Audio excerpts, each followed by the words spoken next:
Share listening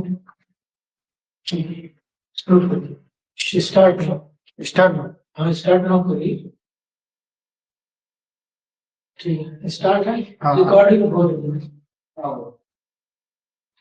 आप अपने फिर पढ़िए बाकी जी जी आप कोशिश करिए वहीं पर खड़े हो जाइए। जी सर जी सर।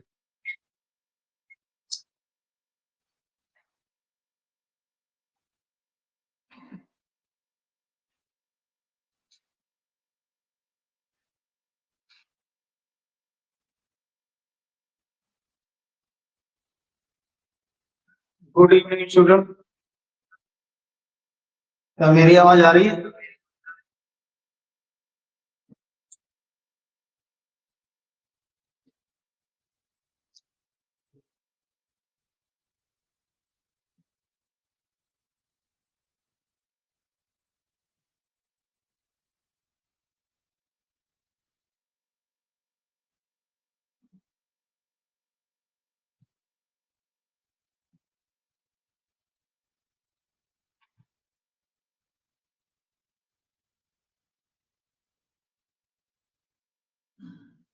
आज का हमारा टॉपिक है विद्युत मुक्त का संचालन, मतलब बिजली से कार्य करते समय जो सुरक्षा और सावधानियां हैं उसके बारे में बताते हैं आपकी।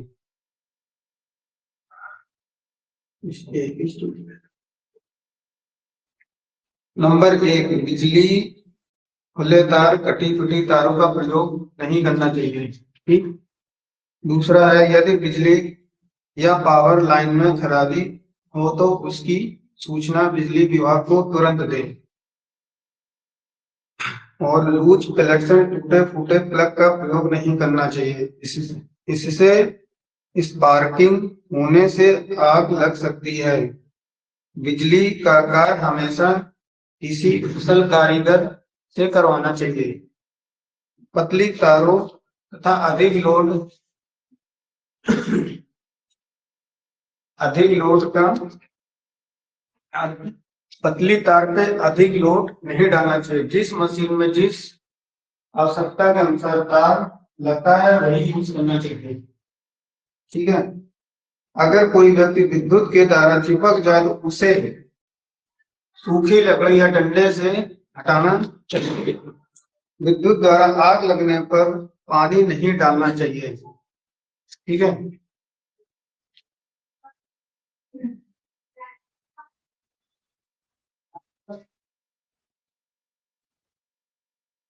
ऐसा कि आप इस फिगर में देख रहे हैं कि आमतौर पर एक कार्यशाला में कुल तारों को मुख्य स्विच द्वारा नियंत्रित किया गया है। देखिए ये है आपका मेन स्विच।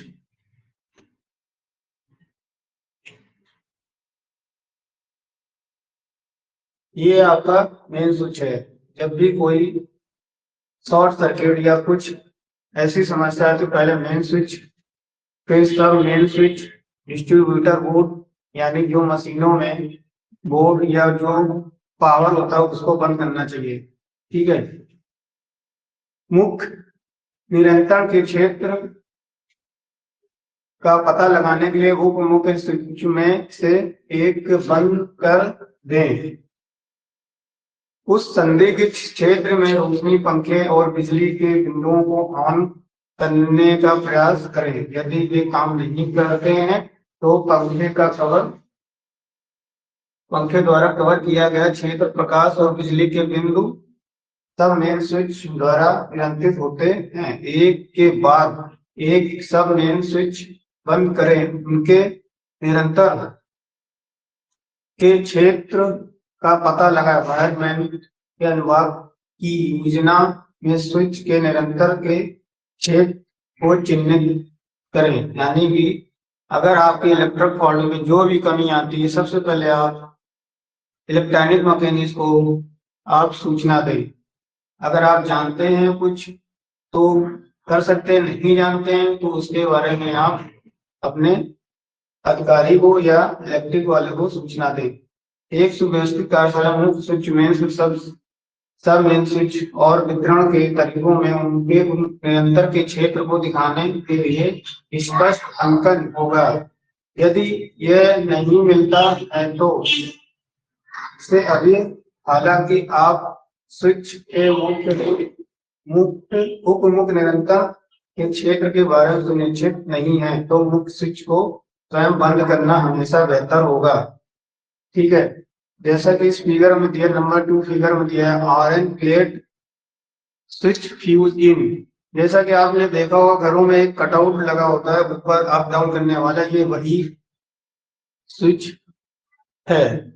ठीक है, और घर पे एमसीबी भी लगा होता है, अप डाउन करने, नीचे गिराने से बंद हो जाता है, ऊपर उठाने से ऑन हो जाता है। ठीक है, तीसरा भी यही है,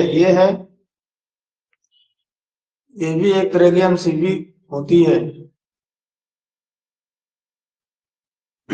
ठीक है, नंबर 3 में ये एक स्विच दिया हुआ है, इसके बारे में आप ऊपर बंद करेंगे तो ऑफ हो जाएगा, नीचे ऑन करेंगे तो ऑन हो जाएगा।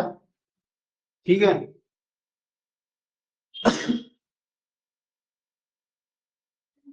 और विद्युत से सुरक्षा, इसमें 2 टॉपिक सुरक्षा नियमों को अपनाने के लिए आवश्यक निर्देश समझाएं। सुरक्षा नियमों की सूची बनाएं, उनका पालन करें। ठीक, सुरक्षा नियमों की आवश्यकता, सुरक्षा चेतना किसी भी नौकरी के लिए आवश्यक दृष्टिकोण में से एक कुशल इलेक्ट्रीशियन को हमेशा सुरक्षित कार्य करने की आदत बनाने का प्रयास करना चाहिए। सुरक्षित काम करने की आदतें हमेशा पुरुषों, धन और सामग्री को बचाती है। असुरक्षित काम करने की आदत हमेशा उत्पादन और मुनाफे की हानि, व्यक्तिगत चोट या यहाँ तक कि मौत के रूप में समाप्त होती है। दुर्घटनाओं और बिजली के झटके से बचने के लिए नीचे दिए गए सुरक्षा संकेतों का इलेक्ट्रीशियन द्वारा पालन किया जाना चाहिए, क्योंकि उनके काम में बहुत सारे व्यवसायिक खतरे शामिल हैं। सूचीबद्ध सुरक्षा नियमों को प्रत्येक इलेक्ट्रीशियन द्वारा सीखना, याद रखना और अभ्यास करना चाहिए। यहाँ एक इलेक्ट्रीशियन को प्रसिद्ध कहावत याद रखनी चाहिए, ये एक अच्छा नौकर है लेकिन एक बुरा मालिक है। नेक्स्ट है सुरक्षा नियम। इसमें आप सुरक्षा नियम के रूल्स बताए गए हैं, जो कि आप इसको देख सकते हैं। विद्युत कार्य केवल लोग व्यक्ति ही करें, मतलब विद्युत के कार्य जो जानकार है वही व्यक्ति करे। वर्कशॉप का फर्श को साफ रखे और औजारों की अच्छी स्थिति में रखे। वर्कशॉप के फर्श को साफ रखे, मतलब ना तेल होना चाहिए ना पानी होना चाहिए, आप उसको साफ रखे। लाइट सर्किट पर काम ना करें। यदि अपरिहार्य हो तो रबर के दस्ताने, रबर मैट आदि का प्रयोग करें। यानी कि लाइट अगर सर्किट का काम कर रहा है तो या तो रबर के दस्ताने पहने या फिर और जो जमीन पर रबर मैट है उसके ऊपर या जूते पहन के काम करें। इलेक्ट्रिकल सर्किट पर काम करते समय लकड़ी या PVC insulated handle screw driver का इस्तेमाल करें। यानी कि लकड़ी इलेक्ट्रिक सर्किट पर काम करते समय लकड़ी या इंसुलेट जो हैंडल होता है उसका, किसी भी औजार के लोहे में हैंडल होता है, या तो पीवीसी का हो या तो प्लास्टिक का हो, ठीक, उस पर लगा होना चाहिए। खुले कंडक्टर को ना छुएं। सोल्डरिंग करते समय हॉट सोल्डरिंग आयरन को उनके स्टैंड में रखें। यानी जो सोल्डरिंग है, जिससे आपने देखा होगा कहीं के टीवी बनाने गए होंगे तो जो सोल्डरिंग करते हैं उसमें जो टांका लगाए रहते हैं उसको आप एक सुरक्षित स्थान पर रखें, ना कि खुले इधर उधर ना रखें। क्योंकि अगर इधर उधर रखेंगे तो उसमें जो हीट होती है उससे मेज या किसी प्लास्टिक या फिर लकड़ी से रखेंगे तो वो जल सकती है। ठीक है, परिपथ में केवल सही क्षमता वाले फ्यूज का ही प्रयोग करें। यदि क्षमता कम है तो लोड कनेक्ट होने पर यह खो जाएगा। परिपथ यानी कि फ्यूज जितनी कार सदा में जो लोडिंग है उसी हिसाब से कटाव, मतलब ग्राउंड दिखाओ कटाव फ्यूज या कटआउट को मान लो या फ्यूज मान लो, बात एक ही है।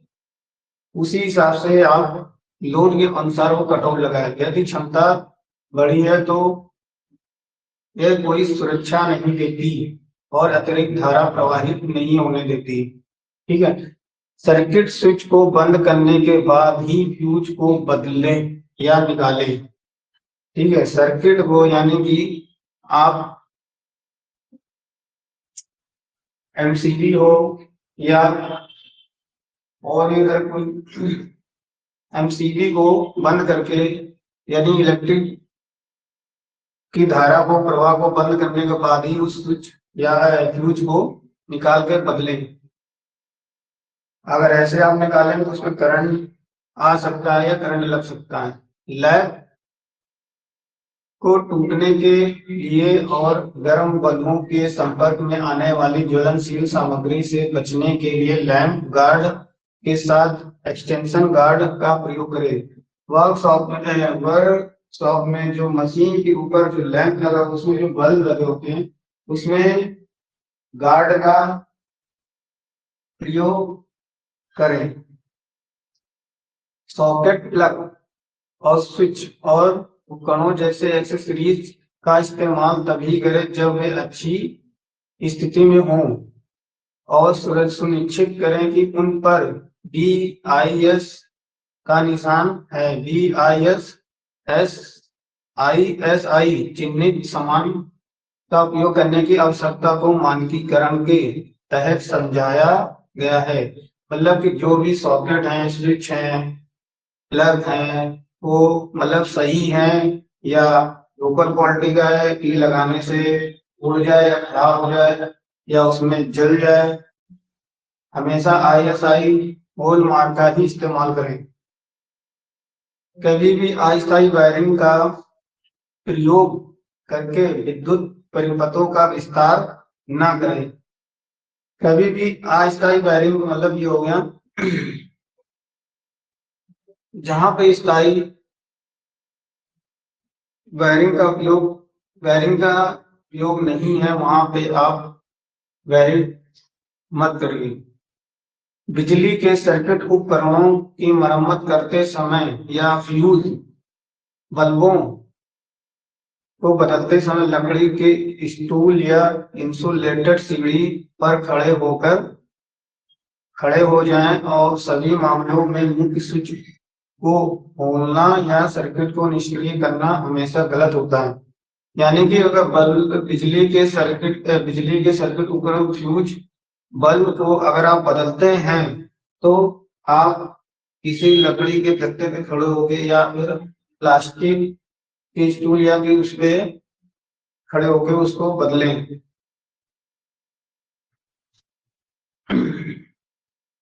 ठीक है। स्विच, पैनल, कंट्रोल गियर आदि काम ऑपरेट करते समय रबर मैट पर खड़े हो जाएं। यानी कि स्विच, पैनल, कंट्रोल गियर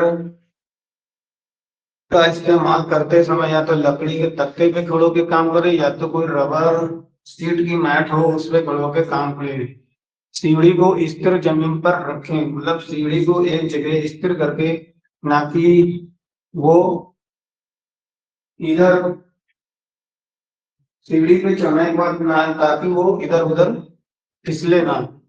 सीढ़ी का प्रयोग करते समय किसी भी संभावित फिसलन के खिलाफ टायर को सीढ़ी को पकड़ने के लिए कहें। सीढ़ी, जैसा कि सीढ़ी को पकड़ने के लिए आप किसी भी एक साथ तो उसको सीढ़ी पकड़ने बोले और सीढ़ी का इस्तेमाल जहां भी करें वहां पर देख ले या फर्श में पानी या तेल को नहीं, ताकि सीढ़ी फिसले ना। डंडे या ऊंचे स्थान पर काम करते समय हमेशा सेफ्टी बेल्ट का इस्तेमाल करें। कभी भी अपने हाथों को घूमने वाली मशीन के किसी भी हिलते हुए हिस्से पर ना रखें और कभी भी चलती सॉफ्ट या मोटर या जनरेटर की ढीली सट आस्तीन या लटकती हुई गर्दन के आसपास काम ना करें। ठीक है, कभी भी किसी भी मशीन में काम करते समय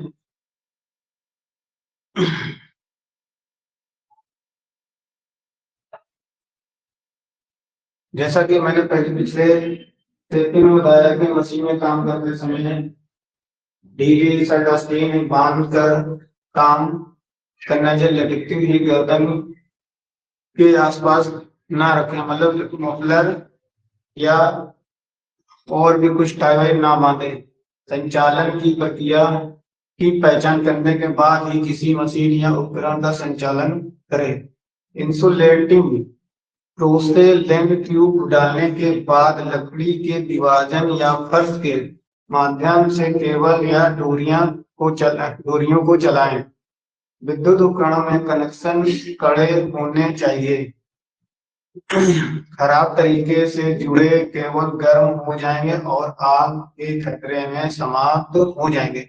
यानी कि कहीं कहीं भी आप तार जुड़े हो, तो आप देखें कनेक्शन तो ठीक से जुड़े हैं या टाइट जुड़े हैं, या कटआउट में जो तार जुड़े हैं फ्यूज में कस सही से कसे हैं, शॉर्ट सा मतलब स्पार्किंग तो नहीं हो रहा, उसको हो रहा तो उसको आप ठीक करें।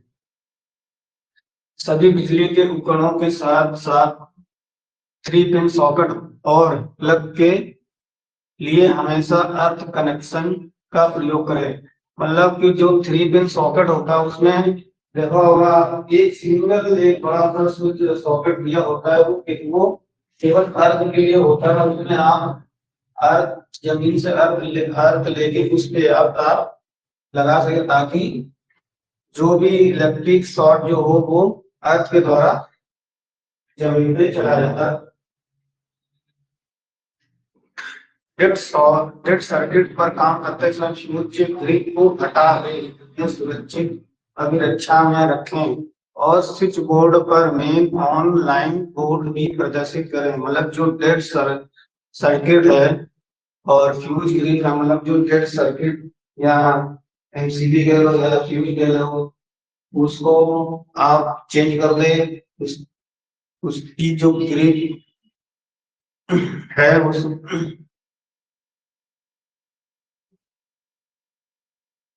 उसको वहां से हटा दें। ठीक है, मशीनों स्विच गियर के इंटरलॉक के साथ हस्तक्षेप न करें। जो मशीनें होती हैं, जो गियर स्विच होते हैं, वो इंटरलॉक होते हैं। ठीक है, उसके साथ हस्तक्षेप न करें। अर्थिंग को पानी की पाइपलाइन से ना जोड़ें। अर्थिंग है जो आपने घरों में देखा होगा हैंड पैर में अर्थिंग मतलब अर्थिंग का तार बांध के और उससे अर्थिंग यूज करते हैं। उससे बहुत खतरा है। उसमें आप जब भी नल हैंड पंप चलाएंगे तो उसमें करंट आने का डर है। ठीक है, बिजली के उपकरणों पर पानी का प्रयोग ना करें। बिजली के जैसे बिजली से शॉर्ट करने से आग या कोई भी हादसा होता है तो उसमें पानी ना डालें। जिसमें कोई सूखा पाउडर रेत में डाल सकते हैं। एचवी लाइनों उपकरणों और कैपेसिटर्स पर काम करने से पहले उनमें स्थिर वोल्टेज का निर्वहन करें। एचवी लाने वाला हैवी लाइनों पर आप उस पर देख लेंगे उसका उसमें वोल्टेज सही आ रहा है या नहीं, ऐसी जांच कर लें।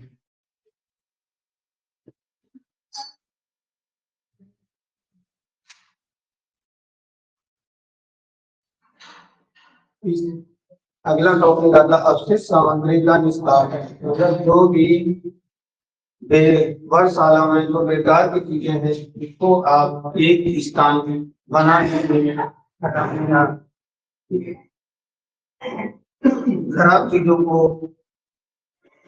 वर्कशॉप में इधर उधर ना डालें। जैसा कि इसमें बताया गया है, अपशिष्ट पदार्थों की कृषि गतिविधियों जैसे कारखानों, मिलों और खानों में उत्पन्न अपशिष्ट पदार्थों की सूची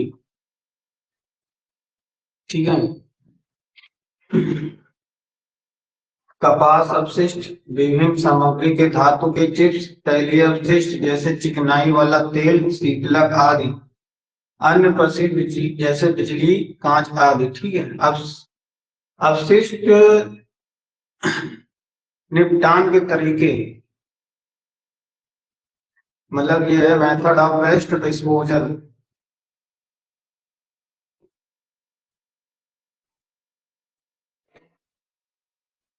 पुनर्चक्रण, रिसाइकलिंग, पुनर्चक्रण कचरे के प्रबंधन के सबसे प्रसिद्ध तरीकों में से एक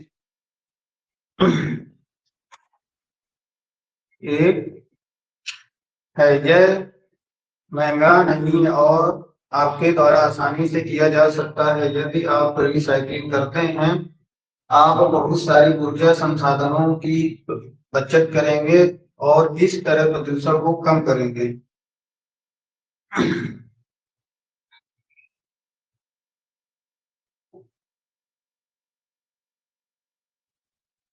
ठीक है।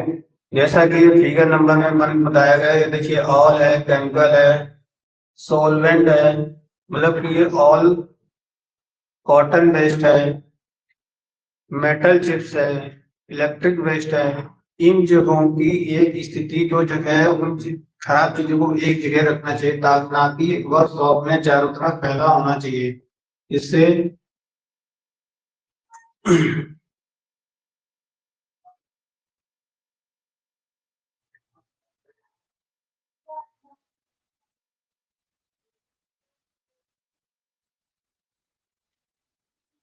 अगला टॉपिक है खाद बनाना। यह एक प्राकृतिक प्रक्रिया है जो किसी भी खतरनाक उत्पाद से पूरी तरह मुक्त है। इस प्रक्रिया में सामग्री को कार्बनिक यौगिकों में तोड़ना शामिल है, जिसे खाद के रूप में इस्तेमाल किया जा सकता है।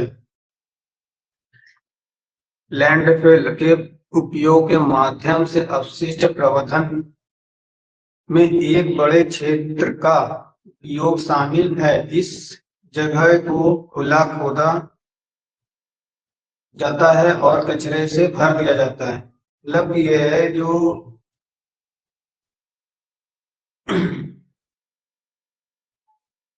इस प्रकार की लैंडफिल मतलब एक गड्ढा खोद लिया जाता है, उसमें जो भी कचरा, मतलब जैसे ये कॉटन वेस्ट, कागज या और भी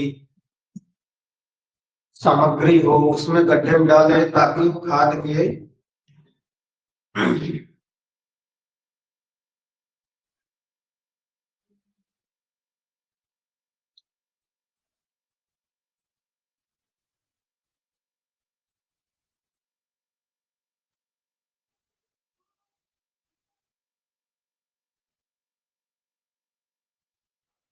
वो कचरे में भर दिया जाता है। ऊपर से फिर मिट्टी डाल के उसको बंद कर दिया जाता है। अपशिष्ट पदार्थों को जलाना, यदि आप पुनर्चक्रण नहीं कर सकते हैं या लैंडफिल स्थापित करने के लिए उचित स्थान नहीं है, तो आप अपने घर में उत्पन्न अपशिष्ट पदार्थ को जला सकते हैं।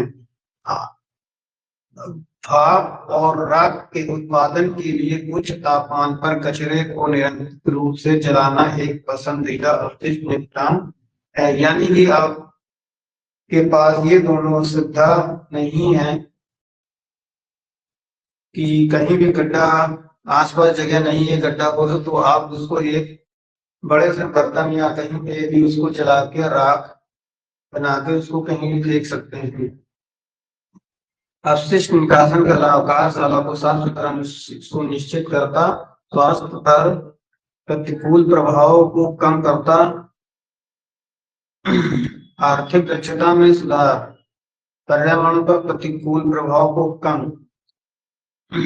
अब ये अगला टॉपिक है भस्मीकरण। यह कचरे को नियंत्रित दहन की प्रक्रिया है जिससे इसे अतुलनीय पदार्थ, राख, अपशिष्ट गैस और गर्मी में कम किया जा सकता, इसका इलाज किया जाता है और पर्यावरण में छोड़ा जाता है। इस कचरे की मात्रा 90% कम हो गई। कुछ समय में उत्पन्न गर्मी विद्युत शक्ति का उत्पादन करती है।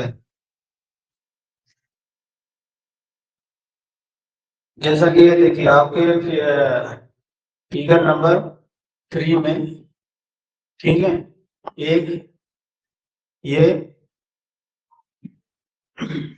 कचरा डालने वाला बक्स,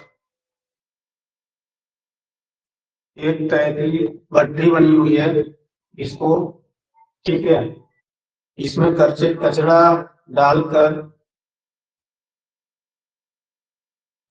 और इसको जला दिया, इसके अंदर कचरा डालकर सबको जो है बर्निंग ऑन एंड लिखा हुआ है, इसमें तेल डाल के समय पे उस कचरे को जला दिया जाता है।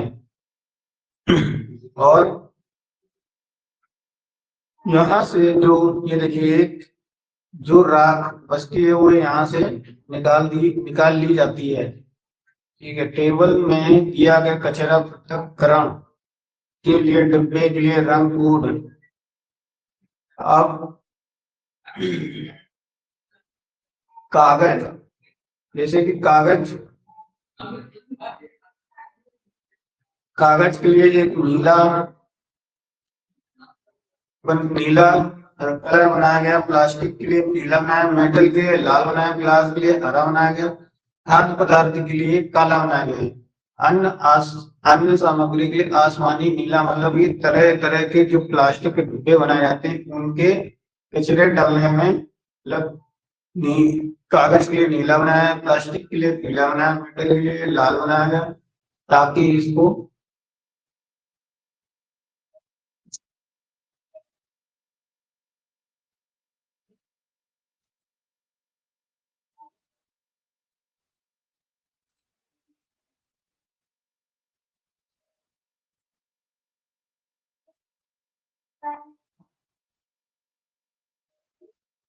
अब अगला टॉपिक है व्यवसायिक सुरक्षा और स्वास्थ्य।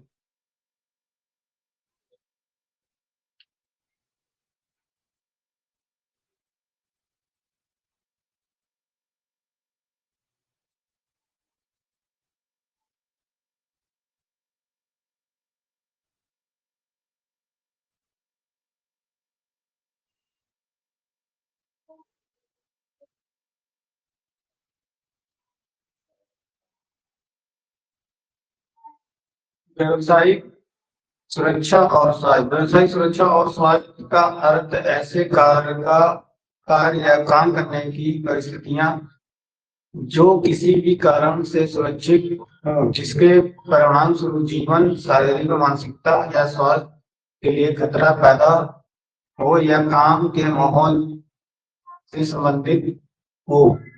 OSH में ऐसे कानून, मानक और कार्यक्रम शामिल जिनका उद्देश्य सहकर्मियों, परिवार के सदस्यों, ग्राहकों और अन्य हितधारकों के साथ कामगारों के लिए कार्य स्थल को बेहतर बनाना है। व्यवसायिक सुरक्षा और स्वास्थ्य का लक्ष्य, व्यवसायिक सुरक्षा और स्वास्थ्य कार्यक्रम का लक्ष्य एक सुरक्षित और स्वस्थ व्यवसायिक वातावरण को बढ़ावा देना। OSH उन सभी आम जनता को भी सुरक्षा करता है जो व्यवसायिक वातावरण से प्रभावित हो सकते हैं।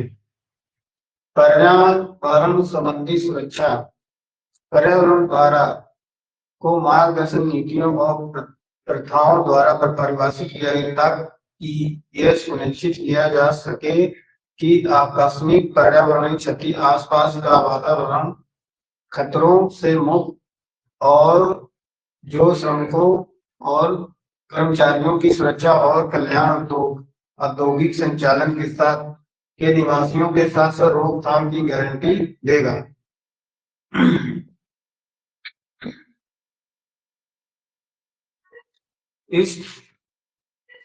अब इसमें दिया हुआ है कारखाना अधिनियम, खान अधिनियम, गोदी कार्यकर्ता स्वास्थ्य सुरक्षा स्वास्थ्य कल्याण अधिनियम 1986, भवन या अन्य निर्माण श्रमिक रोजगार का विनियमन और सेवा की शर्तें अधिनियम 1996, बागान श्रम अधिनियम 1951, ठेका श्रम अधिनियम 1970, बाल श्रम अधिनियम 1986।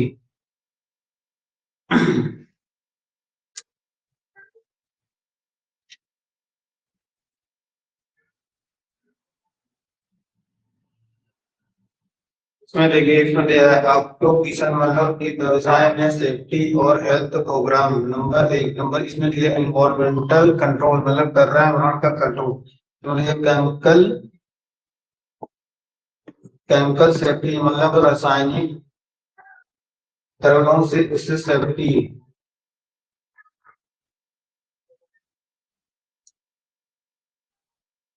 ठीक है।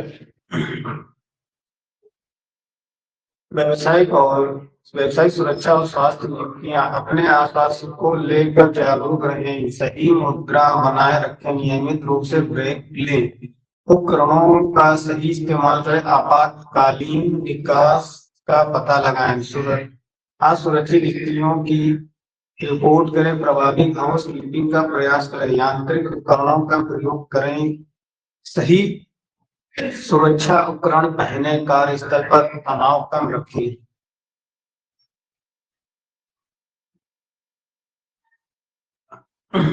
अब मैं आपको बताता हूँ सेफ्टी साइन। ये बहुत इस टॉपिक को जानना बहुत जरूरी है कि कार्यशाला में जो निशान बने होते हैं इसकी जानकारी आपको होनी चाहिए। ये अच्छा टॉपिक, इससे कई क्वेश्चन आते हैं और लोग कर नहीं पाते हैं। आइए पहले मैं सेफ्टी साइन के बारे में बताता हूँ। आप किसी विवाह स्थल पर अपने काम के बारे में आ जाते हैं तो आपको कई तरह के संकेत और नोटिस दिखाई देंगे। इनमें से कुछ आप परिचित होंगे। उदाहरण के लिए धूम्रपान नहीं का संकेत, अन्य जिन्हें आपने पहले नहीं देखा होगा। यह आप पर भी निर्भर है कि आप उनका क्या मतलब सीखते हैं और उन पर ध्यान देते भी संभावित खतरे की चेतावनी देते हैं। ठीक है, आपको मैं संकेतों की 4 बुनियादी श्रेणियां इस प्रकार की हैं।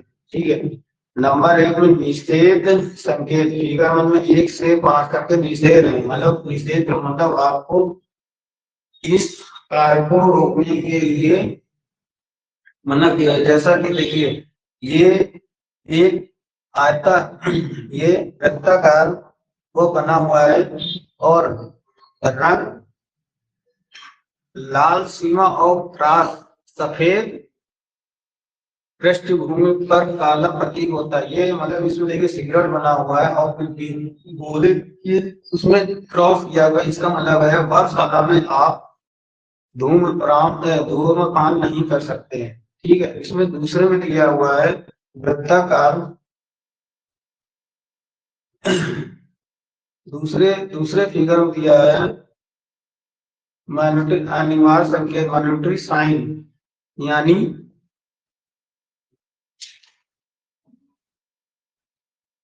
आदेशात्मक साइन। इसका मतलब ये होता है कि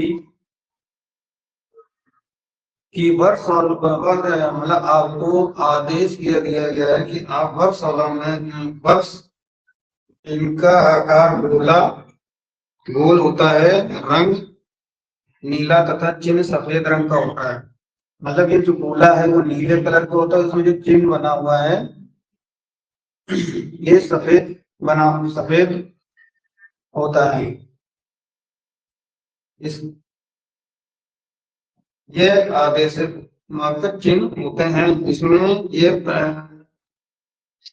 ये बताया गया है कि सिर की सुरक्षा के लिए कैप पहने, आंखों की सुरक्षा के लिए चश्मा पहने। ठीक है, कानों के लिए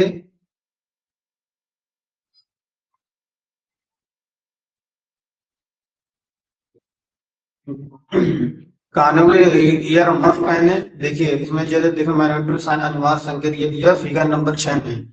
इसमें यही इसका मतलब है। ये देखिए इसमें हेलमेट दिया हुआ है, ठोस हेलमेट दिया हुआ है और ये गूगल दिया हुआ है, मतलब चश्मे पहने। ठीक है, इसमें ये देखिए ईयर मफ दिया हुआ है कि तेज आवाज के लिए आपको कान में लगाया हुआ ईयर मफ। ठीक है, और ये चौथा ये दिया हुआ है कि बूट मतलब प्रोटेक्शन के लिए बूट पहने। ठीक है, और ये देखिए जो कि ये वियर ग्लव्स दिए हुए हैं रबड़ के या लेदर के, उसको आवश्यकता अनुसार आप पहने। ठीक है, ये देखिए ये मास्क दिया हुआ है जिससे आपको रासायनिक गंध या किसी प्रकार की गंध से आपको दिक्कत ना हो। ठीक है, अब ये देखिए आपको किसी ऊंचाई पर काम करने के लिए इसमें ये दर्शाया गया है कि बेल्ट को पहनना जरूरी है। ठीक है, ये देखिए मशीनों को, जैसे मशीनों में मशीनों के लिए गार्ड, ये देखिए गार्ड लगा हुआ है। मशीनों के लिए गार्ड, जैसे कि ड्रिल मशीन में जो गार्ड लगा होता है उसमें गार्ड लगा होना चाहिए, जिससे कि आपको चिप्स आप पर लगे ना, या किसी मशीन पे काम करने के लिए उसमें गार्ड लगा होना चाहिए ताकि पुली या मोटर के पास अड्डा होना नहीं चाहिए। ठीक है, और इसके बाद ये चित्र ये दर्शाता है, 9 चित्र, आप वर्कशॉप में काम करने के बाद अपने हाथ को अच्छी तरह से धो ले, ताकि जो भी आपके हाथ में तेल या चिप्स हो वो हाथ धोने से हट जाए। ठीक है, और नंबर 3 आता है चेतावनी संकेत, वार्निंग साइन। कि ये हमेशा आपको त्रिभुजाकार के आकार के मिलेंगे। इसमें कई प्रकार के साइन, पीली कई प्रकार के साइन दिखाए गए थे। आकृति इसकी त्रिभुजाकार होती है, देखिए दी हुई है, रंग इसका पीला, पृष्ठ काली सीमा और प्रतीक के साथ। इसका जो कलर है ये पीला होगा, ये जो निशान है ये काला होगा।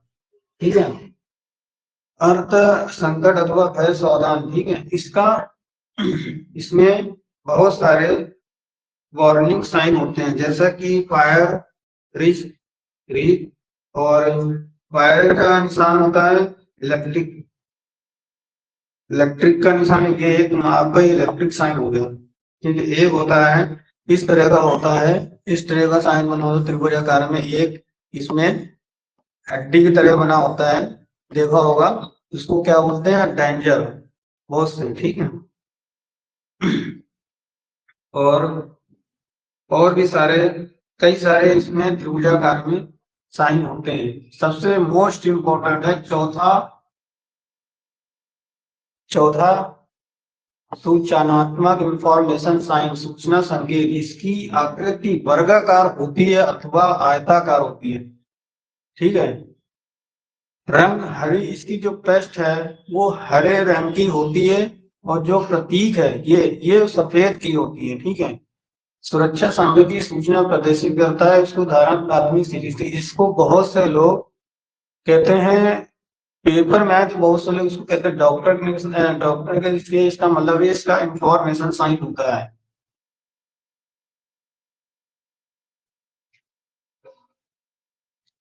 ये देखिए आपको इलेक्ट्रिक का चेतावनी वार्निंग साइन के लिए देखिए फायर होता है, इलेक्ट्रिक शॉर्ट होता है, और टॉक्सिक हैजार्ड मतलब किसी भी रासायनिक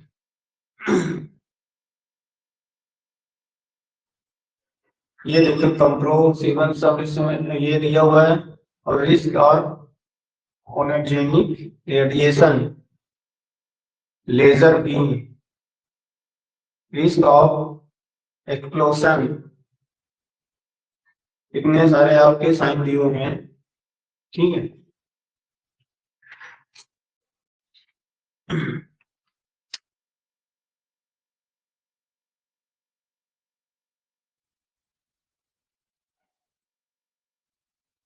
ओवरहेड ओवरहेड साइन लोड, इसका मतलब यह है कि जहां पे आपको वार्निंग दी है, जहाँ पे ओवरलोडिंग, लिफ्टिंग से ओवरलोड किए उसके नीचे खड़े ना हो। ठीक है, और जो ये फर्श पे जो मैट बिछी हुई है, ये शायद खुली हुई तारे हैं, जहाँ पे इलेक्ट्रिक का काम हो रहा वहां पे वहां पे चेतावनी दी गई कि वहां पे आप जाना, क्या पता खुली तारे हो। ठीक है, ये 4 व्हीलर ट्रक, मतलब जहाँ भी ये ट्रक, इसको बोलते हैं लिफ्ट लोडिंग ट्रक, जिससे क्या होता है कि इससे वजन उठाया जाता है, एक स्थान से दूसरे स्थान पर ले जाया जाता है। तो जब भी ये लिफ्ट से लोड उठाया जाता है तो इसके आपको हाथ नहीं लगाना होता, इस तरह की चेतावनी दी जाती है। आपकी सुरक्षा के बारे में प्रश्न, क्या आप समान सुरक्षा नियमों को जानते हैं जो आपके कार्यस्थल को कवर करते हैं?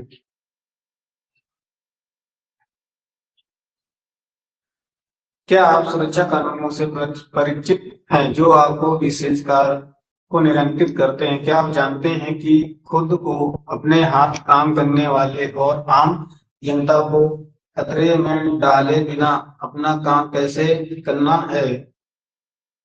मतलब कि आप अपने काम करने वालों आम जनता को, मतलब आप जो काम कर रहे हैं उससे आप करने से आप खुद को खतरा या दूसरों को खतरा नहीं डालने, क्या आपके द्वारा प्रयोग किए जाने वाले सर्जन मशीनरी और उपकरण वास्तव में सुरक्षित हैं?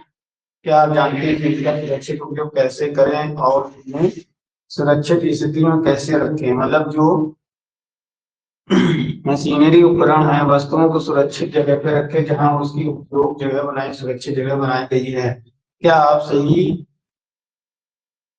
सुरक्षात्मक कपड़े पहनते हैं और क्या आपको सभी सुरक्षा उपकरण प्रदान किए गए हैं? क्या मतलब कि जैसे कि कबाड़ वर्कशॉप में काम करते समय मशीनों में आपको सुरक्षात्मक कपड़े दिए गए, जैसे कि अपने ग्लव्स, हेलमेट, गॉगल, ये सब आपको दिए गए हैं। क्या आपको प्रयोग सामग्री के बारे में सभी आवश्यक सुरक्षा जानकारी दी गई है? मतलब तो आपको जो सामग्री दी गई है उसके बारे में आपको जानकारी है या नहीं है? आपको जानकारी होनी चाहिए। क्या आपको अपना काम सुरक्षित रूप से करने में सक्षम बनाने के लिए और निर्देश दिए गए हैं? मतलब आज जो आप काम करने जा रहे हैं उसमें आपकी ट्रेनिंग हुई है या नहीं हुई है? मतलब उस काम के बारे में नॉलेज है या नहीं है? क्या आप जानते हैं कि आपके कार्यस्थल पर सुरक्षा के लिए कौन जिम्मेदार है?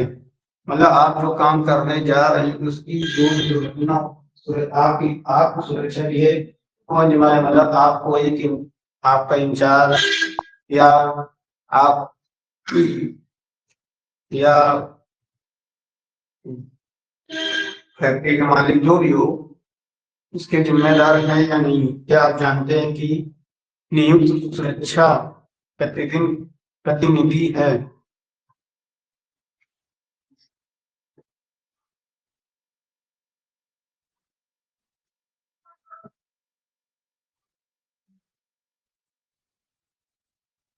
अब अगला टॉपिक हमारा आपात स्थिति पर प्रतिक्रिया, बिजली की विफलता, सिस्टम की विफलता और आग के मामले में प्रतिक्रिया।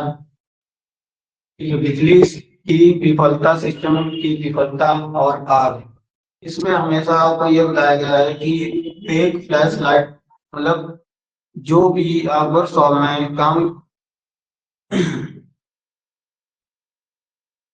काम कर रहे हैं उसमें आप यदि बिजली गुल हो जाती तो आपातकालीन में जनरेटर चालू करें या शटर को बंद करने की शक्ति प्रदान करता है।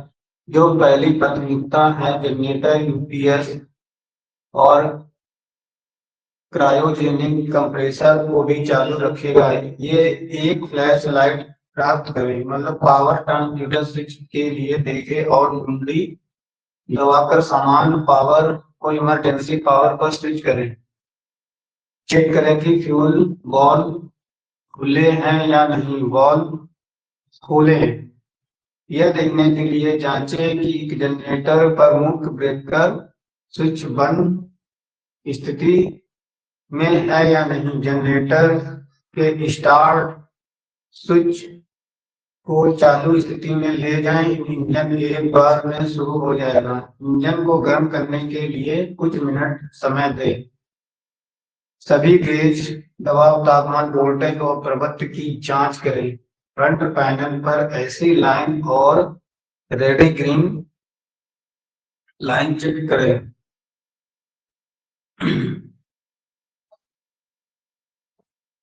सिस्टम विफलता, यदि बग या वायरस सिस्टम पर आक्रमण करता है, सिस्टम फेल हो जाता है। बग की कई किस्में, हत्यारा bug, lighting bug, brain bug. अधिक जानकारी की सिस्टम विफलता के लिए निर्देश पुस्तिका देखिए। आग, जब आपके भवनों में फायर अलार्म बजता है तो तुरंत बाहर निकले, कभी वापस नहीं जाना चाहिए। दमकल यानी कि फायर ब्रिगेड कर्मियों और उनके ट्रकों के आने का रास्ता बनाएं। कभी भी लिफ्ट का इस्तेमाल ना करें, घबराएं। मतलब कि ये आपके वर्षों में कभी भी आग लगती है तो तुरंत बाहर निकल जाए और फायर ब्रिगेड अलार्म नहीं बजता है तो उसको बजा दीजिए कभी। और आग लगने में आप जाने को कभी भी वापस ना आए और अपने फायर ब्रिगेड कर्मियों का इंतजार करें। लिफ्ट का इस्तेमाल ना करें क्योंकि लिफ्ट में भी आग लग सकती है। आपात स्थिति की रिपोर्ट करें। जो इमरजेंसी, मतलब जो भी वहां पे जो घटना हुई है उसकी इमरजेंसी में आप उसकी सूचना अपने मोबाइल से या किसी भी प्रकार से अपने अधिकारी को दें। आपातकालीन सेवा को कॉल करें, यानी कि आपातकालीन नंबर बदलता रहता है। पुलिस या फायर, जैसे फायर ब्रिगेड का 100, एम्बुलेंस की 108। जैसे कि कोई इमरजेंसी होती है, फायर ब्रिगेड की 100 नंबर मिलाइए, या फिर एम्बुलेंस में जो भी घायल होता है उसको 108 नंबर मिला के सहायता के लिए बुलाइए। अपने स्थान की रिपोर्ट करें। फायर यानी कि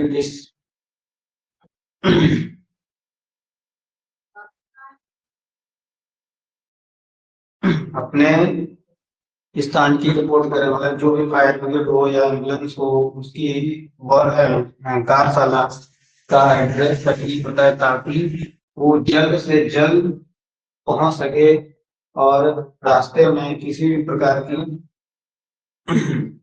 रुकावट ना हो।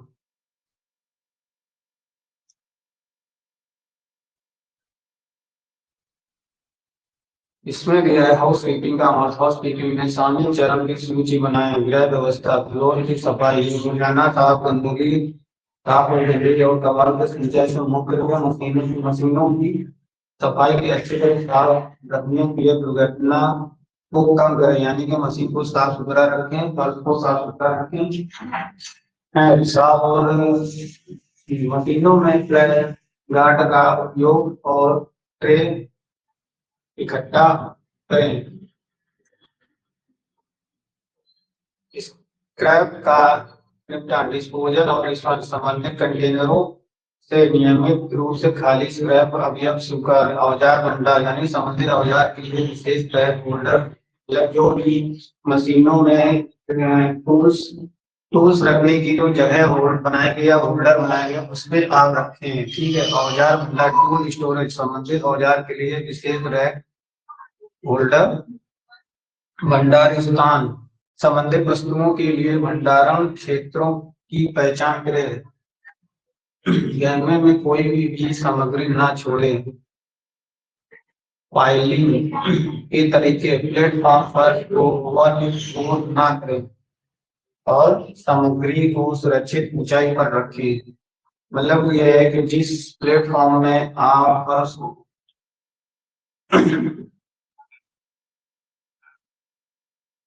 जो भी आप टूल्स या जो भी उसको ऊंचे स्थान पे रखें। सामग्री पैकेज की मात्रा और वजन के अनुसार फोर्कलिफ्ट, कन्वेयर और स्टड का प्रयोग करें। मतलब यह है कि जो भी वजन सामग्री उसको ऑर्डर के अनुसार उसके ट्रक के और उसके उचित स्थान पर पहुंचा सकें। उद्योग में अच्छी सॉफ्ट फ्लोर प्रथाओं का पालन किया जाता है। गुड सॉफ्ट फ्लोर प्रथाएं निर्माण प्रक्रिया में सुधार के लिए कार्य योजनाओं को प्रेरित कर रही है। सभी समूहों ने अपनी विनिर्माण गतिविधियों पर दैनिक लक्ष्य के साथ सूचित किया जाता है। उपलब्धियों की तुलना में उत्पादन गुणवत्ता और सुरक्षा परिणामों को पोस्ट करने के लिए सूचनात्मक चार्ट का उपयोग करें। मतलब ये जो भी तुलना, मतलब प्रोडक्शन गुणवत्ता, यानी जो भी सुरक्षा पर होगी उसके जो आपको चार्ट बनाकर दिया होगा, दिया जाएगा, और उसमें जो भी सुझाता है उस पर आप ध्यान दीजिए। तुमको लिखित उत्पाद गुणवत्ता मानकों पर प्रशिक्षित किया जाता है। प्रोडक्शन, मतलब जो भी वर्कर है उनको प्रोडक्शन के लिए एक ट्रेनिंग दी जाती है। गुणवत्ता मानकों को पालन सुनिश्चित करने के लिए निर्मित भागों का निरीक्षण करें। गुणवत्ता, मतलब जो भी गुणवत्ता मानक है उनका आप सुनिश्चित, मतलब ढंग से पालन करें। उत्पाद विविधता को कम करने के लिए इंजीनियरिंग द्वारा उत्पादन प्रक्रियाओं की योजना बनाएं। मतलब प्रोडक्शन को अलग करने अपने इंजीनियरिंग, यानी प्रोडक्शन इंजीनियर से योजना करके उससे बात, मतलब प्रोडक्शन इंजीनियर से बात करके उस प्रक्रिया की योजना बनाए। ठीक है, अब आता है आपका 5 अवधारण और उसके अनुप्रयोग का परिचय। इसमें दिया बताया कि 5 क्या है। 5 एक दर्शन और कार्य क्षेत्र और कार्य प्रवाह को व्यवस्थित और प्रबंधित करने का एक तरीका, जिसका उद्देश्य परिशिष्ट को समाप्त करें, प्रवाह में सुधार और प्रक्रिया की सुनिश्चितता को कम करके दक्षता में सुधार करना है। सिस्टम में 5 चरण होते हैं, इनमें से प्रत्येक एस अक्षर से शुरू होता है। नंबर क्रमबद्ध क्रम। नंबर 2 क्रम में सेट करें।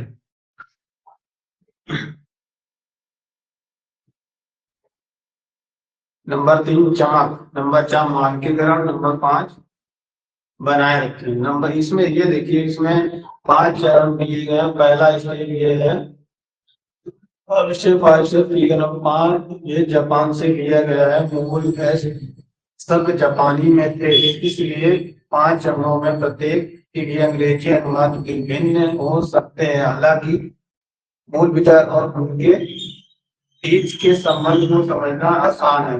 ये देखिए चरण नंबर 1, इसमें दिया है सीढ़ी सफाई क्रमबद्ध। जापानी शब्द से लिया है। Number 2 set in order. Set in order में क्रमबद्धता। ठीक है, इसमें फाइन टीसो स्वच्छता, स्टैंडर्ड्स यानी मानकीकरण, सस्टेंशन के अनुशासन, मतलब इसमें क्रम, मतलब इसमें यह बताया गया है नंबर 1 चरणों में 5 स्टेप में फर्स्ट ये बताया गया, जिसका अनुमान स्वास्थ्य और 4 के लक्ष्य व्यवस्था खत्म क्षेत्र में नहीं होने वाली चीजों को हटाकर खाली स्थान खाली करना है। इसमें ये है किसी भी हो अलग टूल्स हो या फिर किसी चीज को उसको क्रमबद्ध रखें। ठीक है, नंबर 2 क्रम में सेट करें। मतलब दूसरे चरण में ये बताया गया है कि सेट इन ऑर्डर को मूल रूप से सेटोन कहा जाता है, जो क्रमबद्धता का अनुवाद है। अंग्रेजी में कई तरह के नाम। ठीक है, इसमें ये देखिए क्रम फिगर नंबर 1 में ये देखिए शॉर्ट स्टैंडर्ड, मतलब ये देखिए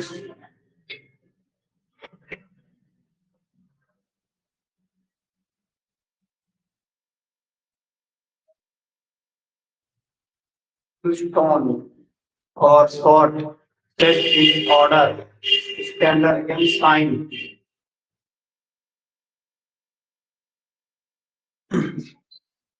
इसमें ये कुछ टोन की जो भी टूल्स या जो भी हैं उसको अपनी जगह रखे। स्टैंडर्ड डाइज की जो भी टूल्स है उसको अपनी जगह साइन, देखिए एक साइन बार है, जैसे ये जब ये ऑप्टिकल रखा है उसको अपनी जगह रखिए। मतलब इन सब का एक मिश्रण नहीं होना चाहिए, ताकि ये चीजें खराब भी हो सकती है। अब इसमें देखिए सेट इन ऑर्डर, जैसे कि किसी चीज का सेट है तो उसको सेट करके रखना चाहिए, ठीक है।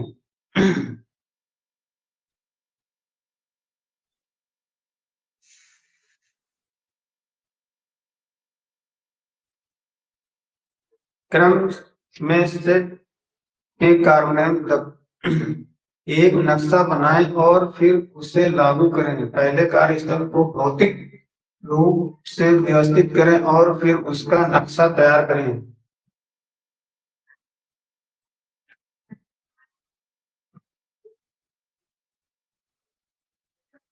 ठीक है।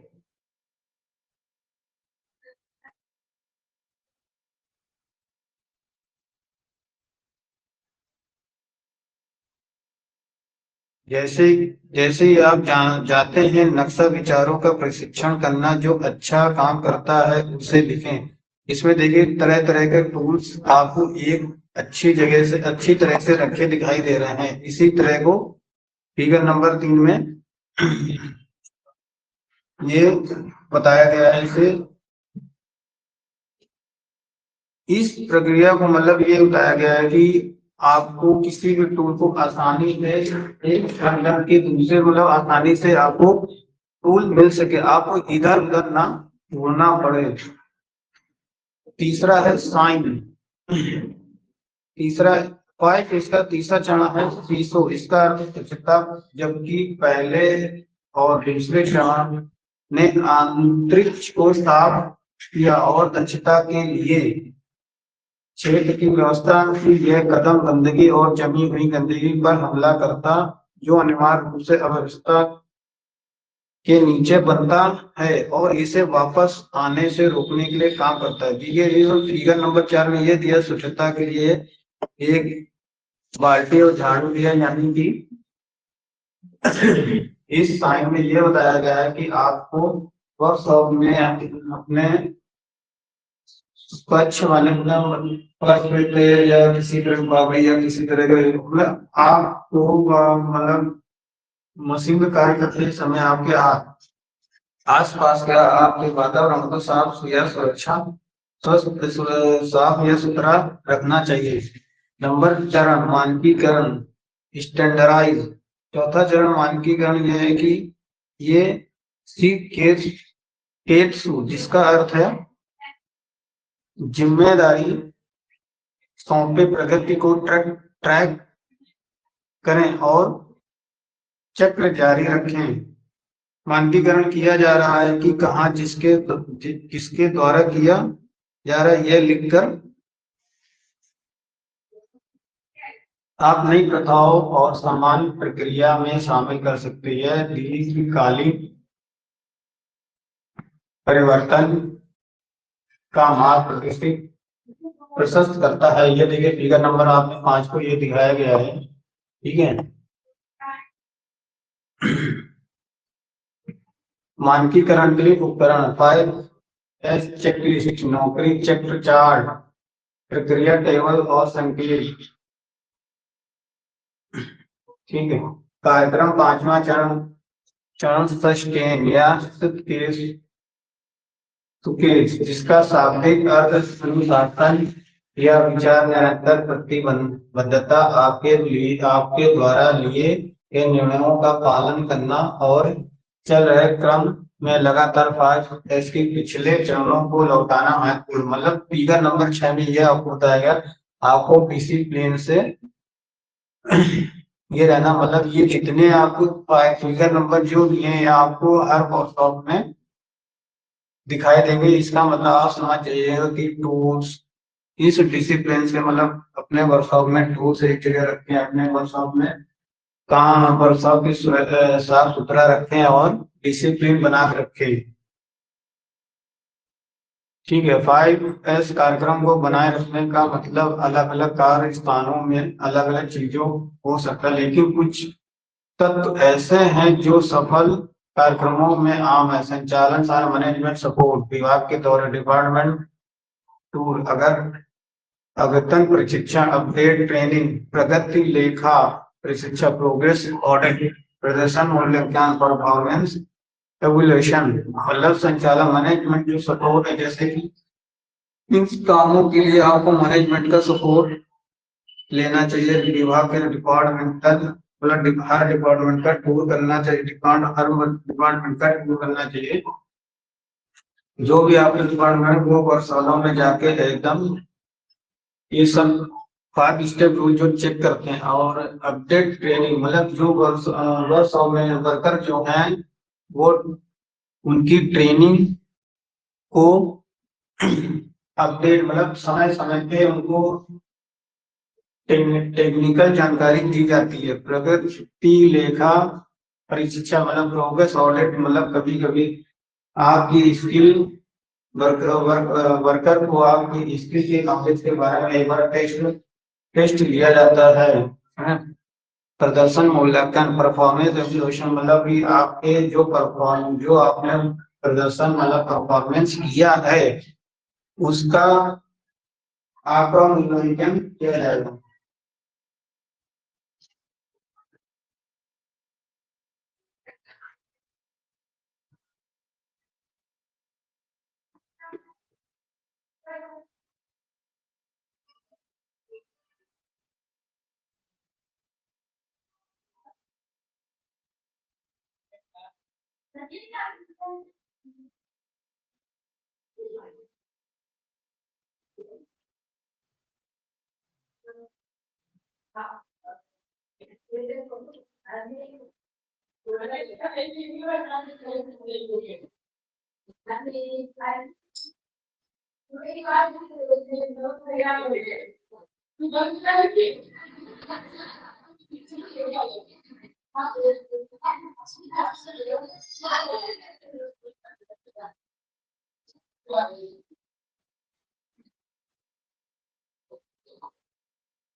अब अगला टॉपिक कम सीमित स्थान कार व सामग्री प्रबंधन उपकरण पर बुनियादी समय टर्म कम हार्ड वर्किंग। इसमें आपको बताया गया है कि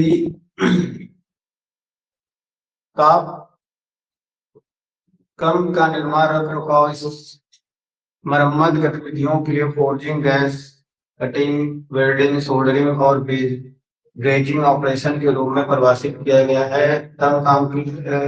तप्त गर्म काम की आग और विस्फोटक खतरे building gas cutting welding soldering जैसे तत्व कम करने वाले श्रमिकों को आंतरिक में प्रज्वलन या ज्वलनशील पदार्थों से आग लगने का खतरा होता और ज्वलनशील गैस के रिसाव अंतरिक्ष में गर्म कर्म के उपकरण से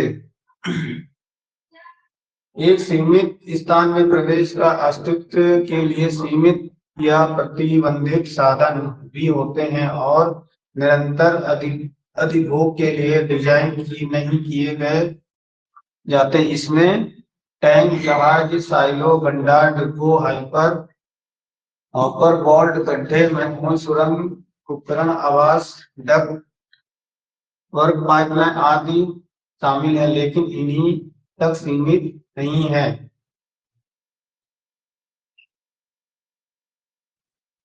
विभिन्न प्रकार की सामग्री हैंडलिंग उपकरण औजार वाहन भंडार की इकाइयां उपकरण और सहायक उपकरण rack pallet rack drive through या drive in rack push back rack और sliding rack truck trolley conveyor system कांटा लिफ्ट क्रेन्स पायलट ट्रैक। ठीक है इस ये आपको गर्म मतलब हॉट वर्क की सुरक्षा के बारे में बताया। बिल्डिंग भार उठाना संभालना मतलब कि भार उठाने और ढोने के सुनिश्चित तरीकों से होने वाली चोट के प्रकार बताए और उन्हें कैसे रोक। मैनुअल लिफ्टिंग विधियों की प्रक्रिया में 6 बिंदु बताए। नंबर 1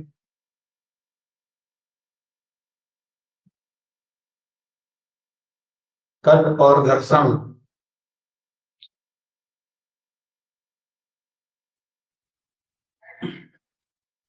कट और घर्षण खुरदरी सतहों पर दांतेदार किनारों के कारण होते हैं। छींटे और तेज या नुकीले अनुमानों द्वारा, जैसा कि फिगर नंबर में आप देख रहे हैं। ठीक है।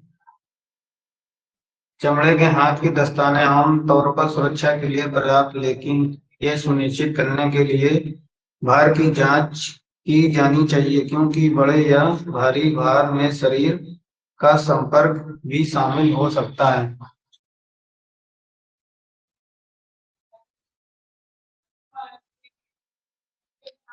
हाथ, पैर या हाथ का कुचलना, जैसा कि स्पीकर नंबर 2 में दिया गया है कि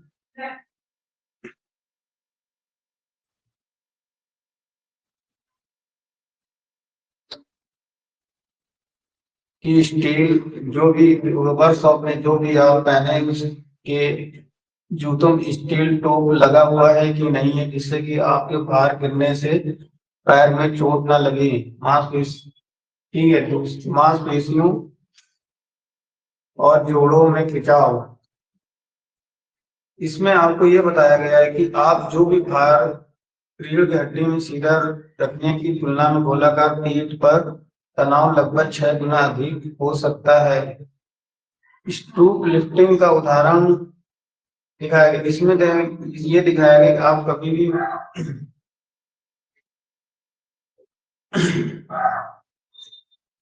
भार उठाएं, उसमें आप कोई आप भारी वजन उठा रहे हैं, उसमें आप ये देखिए कि आप भार उठाने के लिए गलत तरीके से तो नहीं उठा रहे, ताकि आपकी जो रीढ़ की हड्डी है वो क्रैक ना हो सके, आसानी और सही तरीके से उठाएं।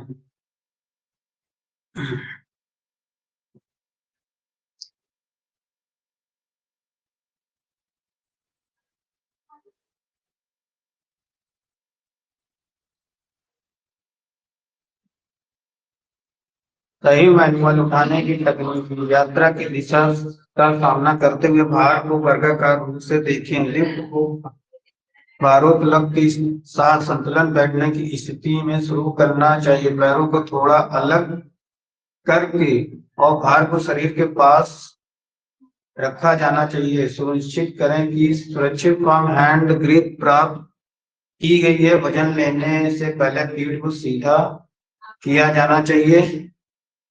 यथासंभव ऊर्ध्वाधर स्थिति के साथ रखा जाना चाहिए। देखिए, आपको भार उठाने के लिए पीठ एकदम सीधी की हुई है। ठीक है। भार उठाने के लिए सबसे पहले पैरों को सीधा करें। यह सुनिश्चित करता है कि भारों तनाव सही ढंग से प्रसारित हो रहा है और शक्तिशाली जांग की मांसपेशियों और हड्डियों द्वारा लिया जा रहा है।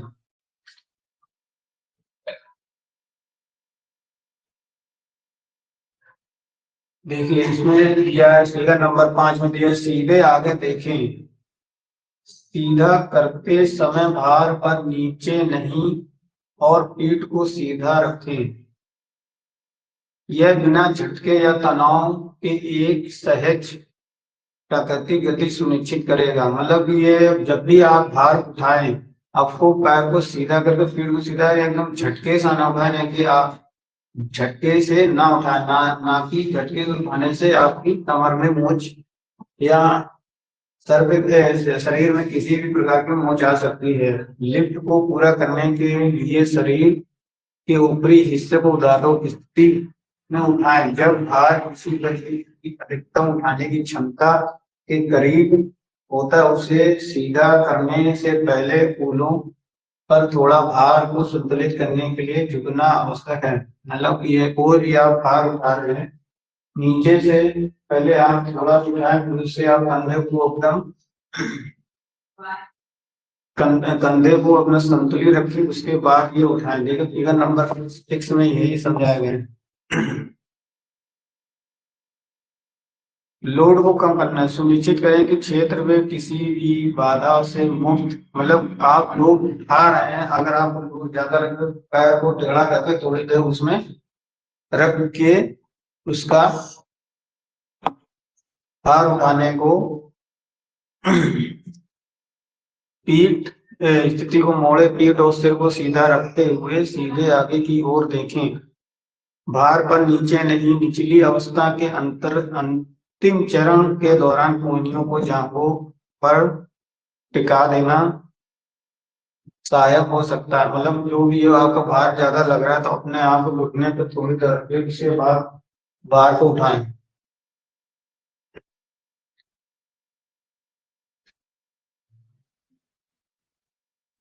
भारी उपकरण चलाना।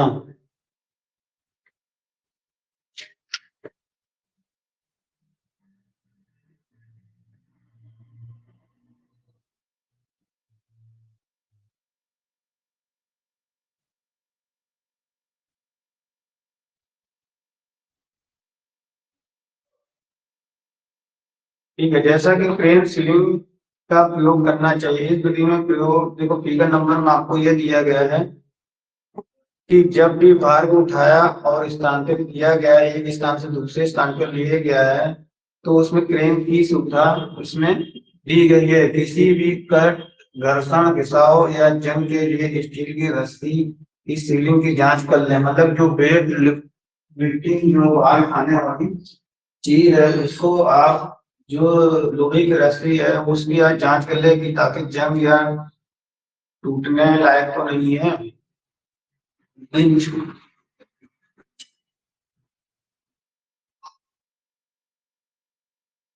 बिंच मतलब चरखी का उपयोग जमीन पर भारी भार खींचने के लिए। देख जैसा कि आपने देखा होगा वर्कशॉप में एक ट्राली पहिएदार ट्रॉली होती है, जैसे कि हम लोग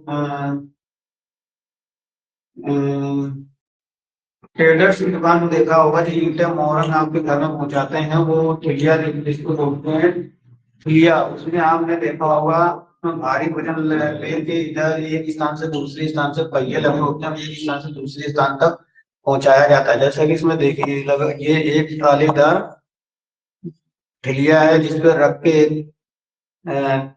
एक स्थान से दूसरे स्थान तक पहुंचाया गया है।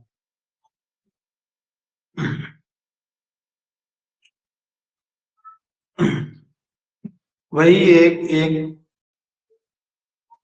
फिगर नंबर 3 में भी यही चीज दी गई है कि एक जैक है उसमें चक बना हुआ है जिसमें लिफ्ट को उसमें भारी चीज में टांग कर एक स्थान से दूसरे स्थान पर जैक द्वारा हैंड ड्राइव सिस्टम में कुछ भारी वस्तु जैकिंग और टोइंग उद्देश्यों के लिए विशेष लम्स होते हैं।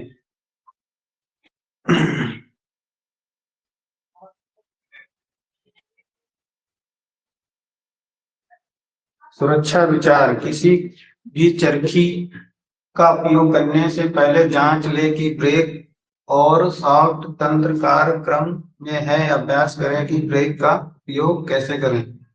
हाथ उंगलियों को गियर व्हील से अच्छी तरह दूर रखें। मतलब कि जो भी आप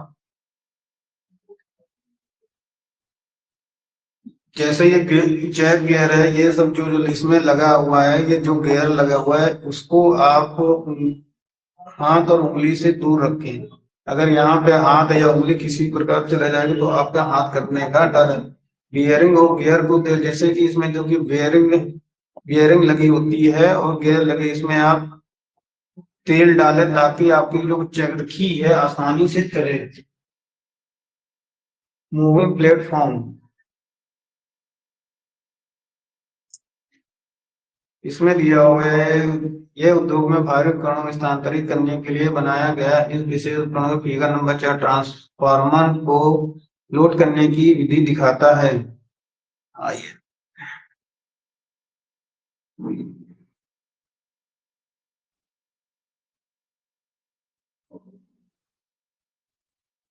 ये देखिए फिगर नंबर 4 में आप ये देखो फिट किस तरह आपको ट्रांसफार्मर को एक व्हील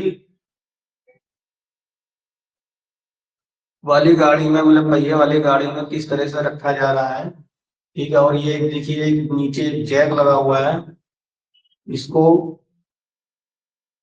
धीरे धीरे नीचे करके फिर ये पहिया है वो जमीन पे आ जाएगा, फिर उसको आसानी से ढकेल के एक स्थान से दूसरे स्थान तक ले जाया जाता है। इस ट्रॉली को इसमें ये जांच करनी है कि ये जो जैक है सही काम कर रहा है या नहीं है। ये जो इसमें जो पहिया लगा हुआ है इसकी वायरिंग में तेल पड़ा हुआ है या नहीं पड़ा हुआ, ये सब की जांच आपको करनी है।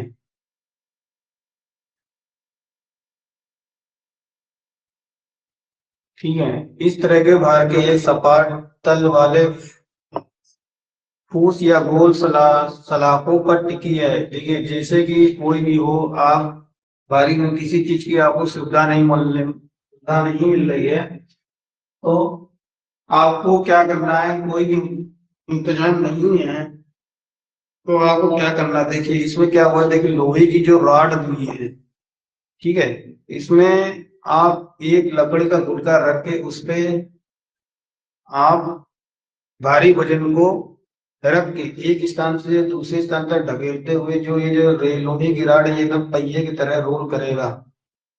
ठीक है, इसको आप आसानी से, इस प्रक्रिया को आसानी से एक भार को दूसरे एक स्थान से दूसरे स्थान तक ले जा सकते हैं।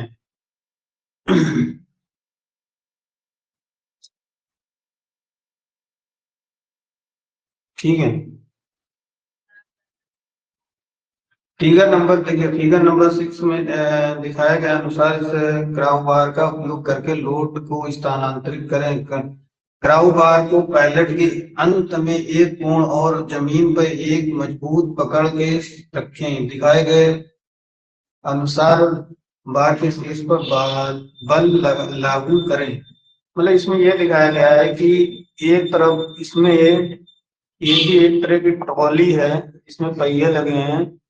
जब रोल्स पर लोड होता है तो केवल उतले ढलानों पर बातचीत की जा सकती है। मतलब ये एक तरह का डंडा, यहाँ पे आपको क्राउ बार लगा हुआ है, ये एक तरह का डंडा है क्राउ बार, और यहाँ पे आप इसको इस तरह से फोर्स लगा सकते हैं। और ये जो फोर्स लगाने पे जो भारी वस्तु है इसे ये रोल करके एक स्थान से दूसरे स्थान पर ले जाया जा सकता है। इसमें भी वही प्रक्रिया है, जो रोल्स है इस पे देख ले सही है या गलत है, इस पे तेल या ग्रीस लगी हुई है कि नहीं लगी हुई है। फिर यह रोल, अब फिगर नंबर 7 में आते हैं, जब यह रोलर बार गुरुत्वाकर्षण के केंद्र के नीचे होता है तो लोड को रोलर इधर उधर घुमाया जाता है और बगल में घुमाया जा सकता है। भारी भार के लिए रोलर पर लोड को कोने की शुरुआत में रोकिए। रोलर्स के सिरों पर लोड होने पर ड्राइवर के साथ पक्षों को धक्का देकर रोल्स पर लोड राउंड ट्विस्ट शुरुआत करें। जैसा कि देखिए रोलर लगे हुए हैं, लोड रोकिंग का इसमें एक तरह के प्लेट या लोहे का गुटका समझ लें, इस पर एक नीचे लोहे की रॉड रख के एक लोड को एक स्थान से दूसरे स्थान तक ले जा सकता है। इसी तरह ये देखिए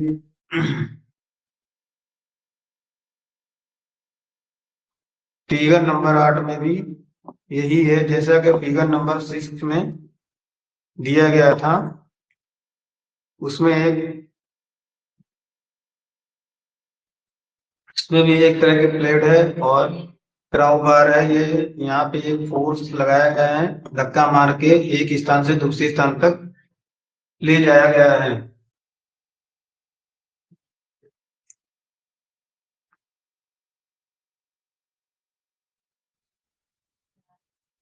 फिगर नंबर 9 में ये दिया गया है, इन रोल्स पर रोल लोड के आगे की ओर धकेलिए।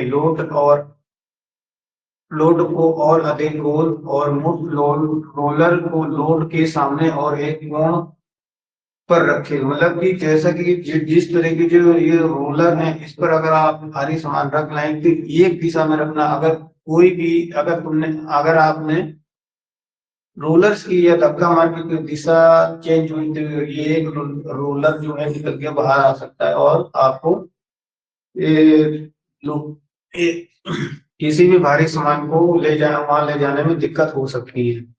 ठीक है।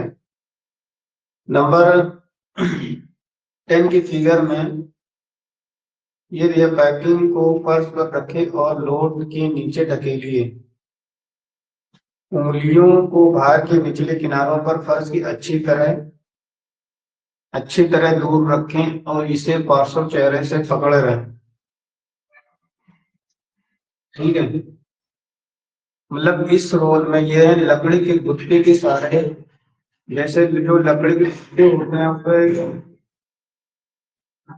भार को अलग अलग एक गुटके के सहारे फंसाया जाता है ताकि नीचे की फर्श ना खराब हो। और इस गुटकों को रखने में सावधानी आपको ये रखनी है, आपको उंगली दूर रखनी है। ठीक है।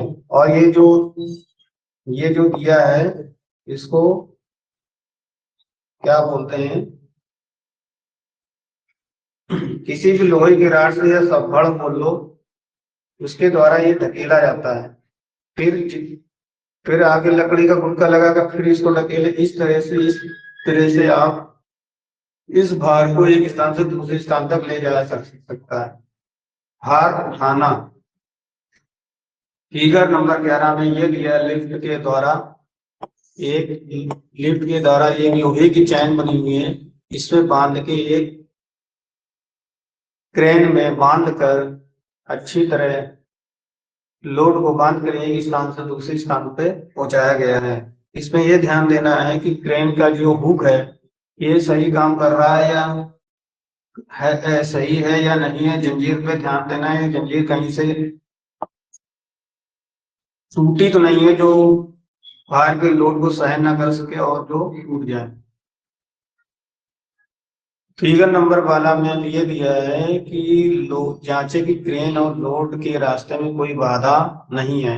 इसमें ये दिया है जैसे कि किसी भी लोड को क्रेन से आप ले जाते हैं, उसके लिए एक रास्ता बनानी पड़ती है, उसके रास्ते में कोई भी सामग्री है उसको हटा दे सामने से, ताकि जो क्रेन चला रहा है उसको ले जाने में सुविधा रहे। ठीक है। फिगर नंबर 13 में ये दिया गया है, सुनिश्चित करें कि भार अन्य लोगों के सिर से नहीं गुजरेगा। मतलब कि फिगर नंबर ये है, क्रेन से जो भार, देखिए क्रेन से जो भार ले जाया जा रहा है, आप ले जा रहे हैं, ये आप ध्यान देना है कि उस रोड के नीचे कोई भी इंसान तो नहीं है, अगर है उसको हटा दे ताकि वो आपका जो क्रेन से या जंजीर टूट के भार जो गिरे उसके ऊपर ना गिरे।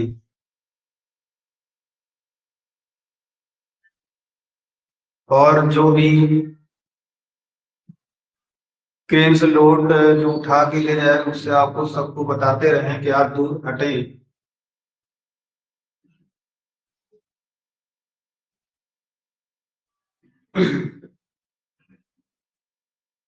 आपका सेफ्टी का जो चैप्टर है वो समाप्त है, कल हम आपको पढ़ाएंगे बेसिक फिटिंग यानी मेजरमेंट पढ़ाएंगे। आज की इस क्लास यही समाप्त होती है।